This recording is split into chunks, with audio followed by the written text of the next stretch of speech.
yourself. A merry little Christmas night.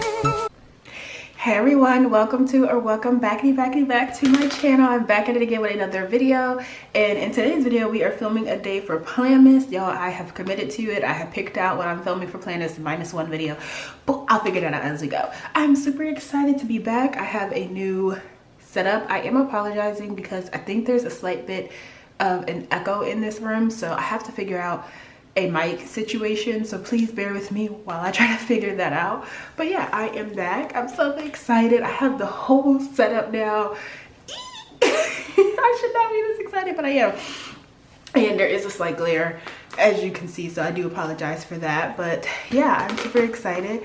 I got my nails did. So these are the nails for this video. They are a birthday Christmas theme nail, so I'm really excited about that. My birthday just passed, so at the time I'm filming this, I don't know exactly when this video is going to go up, but at the time I'm filming this, my birthday literally just passed, so I'm super excited about that. But let's get into this video. So today's video, I am filming a 2025 budget payoff plan, and it's time to really just lock in, okay? Like, we really need to lock in and figure out what it is that we're doing for 2025. So I wrote it down and I want to share it with you guys. So it is a lot. I'm about to zoom y'all in and take you through what we're gonna do. So let's get into it.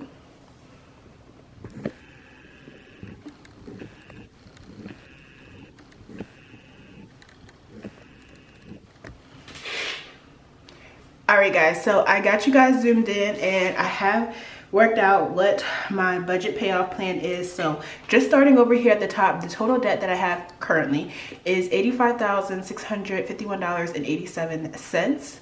That consists of my student loans, my credit cards, my car loan, I have a 401k loan, and then I have a tuition bill that's in collections.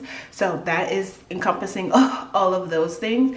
I am going to start paying off my debt smallest to largest, and then from largest to smallest priority, and then from student loans it's gonna be highest interest to lowest interest. That's a lot. I know that it may seem confusing, but so I'm gonna break it down. I don't have everything for my student loans because right now I'm on the save plan and it is in forbearance right now until they figure out what they're going to do. So I can't see what my interest rates are to like schedule how I'm going to pay that off. So since it is in forbearance, I'm trying to knock out some of these other stuff and these bigger loans here, because these ones here, especially these, eat up my paycheck. They eat up my paycheck, and I need that back. I need it back, especially before these right here, these bad boys, kick back in. So that is what I got here. So starting at the top, I have my credit cards. So I'm going from smallest to largest credit card. So, and I'm planning on doing the debt snowball method. So right now my Capital One S credit card has a limit of 500, and I set all of these to the limit. They may not be exactly what's on the card, but I am paying on it. So I basically just set it to the limit, and then I'm gonna go from there. So right now, on average, I pay about $25 a month minimum on this. So what I'm gonna do is, then once I get this credit card paid off, I plan to just not use the credit card. If I do, I'll put like gas or something on it, something very small that I know is going to come, like I'm gonna be able to pay right back off, because the goal is to get through all of them and pay them all off, and then I can decide how I want to utilize my credit moving forward, like my credit limit, if I should say, to better suit me rather than to hinder me. So after that, I have my self credit card. The limit on there is $550, and on average I pay $29 a month. So what's going to happen is once I pay off this Capital One S card, this $25 is going to roll into this $29, and then I'll be tackling that per month, as well as saving my paychecks to knock that down. So hopefully I can get them down, you know, quicker and quicker and quicker, and that's how I'm going to keep going. So then my Capital One J credit card has a limit of $2,300 on it, and on average I pay about $84 a month. in minimum fees, or like payments, if you will. So once I pay off these 2 credit cards, these 2 amounts is going to roll into this amount, and I'll be using that to help tackle this card. And same thing, just keep going down. So Best Buy credit card has a limit of $4,700. That one's the beast. I pay about $260 a month on that. It's a lot, and it has to go, okay? ASAP. No Rocky. It has to go. But once these 3 credit cards are paid off, all of these numbers are going to roll also into this number, and that's what I'm going to be paying a month on top of actually saving. So basically what's going to happen in my cash envelopes, when you guys see that video of my budget or of my planner setup, I have an envelope in there for the debt. So I decided, like, it was overwhelming me having all of the debts in my binder at one time, so I decided to focus on whichever one I'm working on first. So I only have this one in my envelope right now, and as I pay that off, then I'll add the other one, and then so forth and so on. That's how I decided to do it, because your girl was getting overwhelmed, and I was like, okay, that's not gonna work. So basically, from like a math perspective, let's do this. So basically what that would mean is I have this $25. Once I pay that off, the 25 gets added to the 29. So then I'll be paying $54 a month on this card on top of whatever like I save. So once I hit the whole amount, or once I have enough saved that I could just pay it off, then I'll pay it off. And then once those 2 cards are paid off, I then add that 54 to the 84. So then I'm adding basically $54 a month to this card that wasn't there before, on my monthly payment, to get it knocked out. Since I already was trying to pay this anyway, I'm just going to roll the money to the next debt to try to get rid of the debt quicker. And then once this card's paid off, on top of this $260, I'm basically adding $138 to that to try to knock that out. And then after I get all my credit cards paid off, we're going to move into my loans. So my first one I'm trying to pay off is my 401k loan. This one comes directly out of my paychecks. Every paycheck that I get, so on a monthly basis, it's about $254 that is coming out of my paycheck. So every 2 weeks though, but it's $127 every 2 weeks. So for the full month, it's $254 roughly, around that. I rounded up a little bit, but yeah, so that's how much I'll pay. So once I get all of these, now this may not be fully how I can do it, because technically this $397 is and is not coming out of my paycheck. I'm living unfortunately above my means, and I'm trying my best to get myself below my means. So I'll be struggling to pay my credit cards. Like, they don't even fit in my budget a lot of the times. So I may not be able to roll this $390 into this, but if I can with side hustle, like, I'm going to try to really be committed to use side hustle money, my bonus that I get from work at the beginning of the next year, to really start tackling these things and just knocking them out, you know what I mean? So if I can succeed in keeping that, then I would roll this into this 254. So I'll be 254, and then I'll be actually putting an extra $649 towards that a month. And then same thing, so if I can keep that $649, so if I keep that, I already know I can do that because it's coming out of my paychecks anyway. I would roll this into my car loan, which I'm paying $354 a month on, and then that's almost $1,000 in just credit cards and 401k loans that I'm paying a month. It's ridiculous, y'all. It is so crazy. And hold on, I gotta change the battery.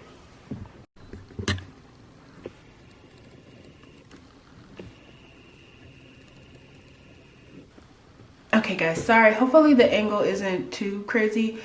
I had to change the battery and then zoom back in, and I don't know exactly where I was going to do that. So hopefully it doesn't look too crazy. But then I have that. So then after those, what's left is my my student loans. I have labeled all my student loans. So right now I have 14 student loans. If you don't include this one that's in collections, then it would be 15, I guess, because that's still in collections, if you will. And that's a big boy. So I was gonna work biggest to smallest on my student loans, but that's a lot, so I definitely am gonna work smallest to largest. So right now all I did was just order them 1 through 14. Once I figure out, it depends, once I get this done, if my student loans are still in forbearance, then what I'm going to do is literally work smallest to largest. So I'm going to work on paying off some of these smaller ones and work my way up to the larger one.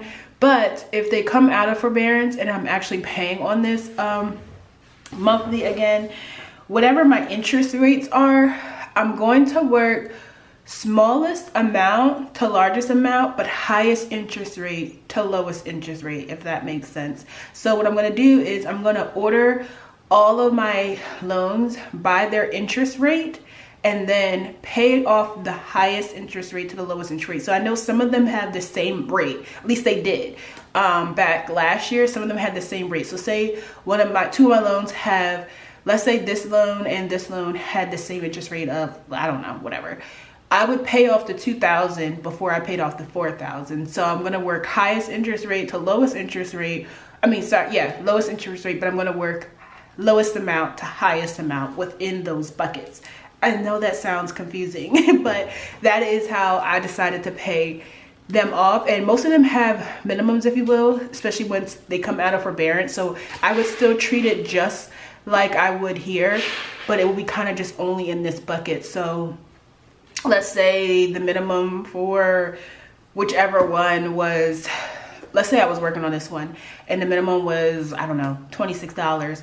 Once this is paid off, whichever the next one I'm working on, that $26 would get rolled into the minimum that has. So I would restart the snowball method with my loans once they come out of forbearance and they have minimums and they have rates and all that other stuff. So that is pretty much what I got. And as far as this one, this is sitting in collection, so I don't actively pay on it, but I need to because they do garnish any taxes that I would get back because of it. So I need it gone. Thankfully, not thankfully, I'm pretty sure I'm gonna have to pay taxes this year. I'm not looking forward to that, but I am pretty sure I'm gonna have to pay taxes. So there's nothing to garnish, if that makes sense, but I just want this gone. And it's in like a state collection, so I can't just get rid of it. But yeah, so that is my debt in a nutshell, y'all. I have a lot, but I don't at the same time, but I do. Most of it is literally compiled by student loans and then credit cards. So if I could get rid of those, dream come true, guys. Dream come true. And I know there's a bunch of stuff that I have planned for the new year. I know my boyfriend has a birthday trip he wants to go to. We have our anniversary trip that's coming up. I know for a fact I have my birthday trip. His best friend has a trip, but his best friend wants that to be a guy's trip, so I don't have to worry about going on that. So good for me and my budget. So I can keep working on my goals. My goal by the end of 2025 is to have this whole section paid off. I want all of my credit cards paid off. I want my student loans paid off. My 401k loan paid off, as well as my car loan completely paid off by the end of the year. It's a very ambitious goal, I know, but I just have faith in my God that we'll be able to get this done. I just feel like he laid it on my heart that I can do it. So we're gonna do it. We gotta put our heads down. We gotta buckle down, really figure out what we need to do, what we don't need to do. And some of those things that we don't need to do, gotta go. And that's just that. So I hope you guys enjoyed this video. I know it's not like a super duper long video, and I just wrote it, so it's not really pretty, but sometimes it's best to, like, I was gonna go buy all the stickers, make it a little cute, make it really pretty, but sometimes it is good to just get on a pen and paper and just write it down, child. It is okay to just write it down, even if you're filming a video on it. Just write it down on pen and paper and keep it pushing, because we are trying to make sure we are frugal with our money and we are doing what we need to do with it. So I'm excited about that. I hope you guys enjoyed this video. I can't wait to come back at the end of next year around the same time for Planmas and see how much of this debt I actually was able to pay off, and then if I were able to start tackling that, or if that's my goal for 2026 for student loans. We'll see what the year has to hold. But yeah, I'm really excited. I have a plan. The best thing to do is to have a plan, and then you can work from there. You can pivot from there as life happens, but not having a plan is going to put you way further back than having a plan and having to pivot. So at least there's a plan in place, and we're just gonna work our little tails off this year, well, this coming year, to make sure we can achieve these goals. So I will see you guys in tomorrow's video for Vlogmas or Budgetmas. I gotta get used to saying that. But I hope you guys enjoyed it. Don't forget to hit that subscribe button, turn on your post notifications, and be notified every single time that I upload. And I will see you guys in my next video. Bye guys.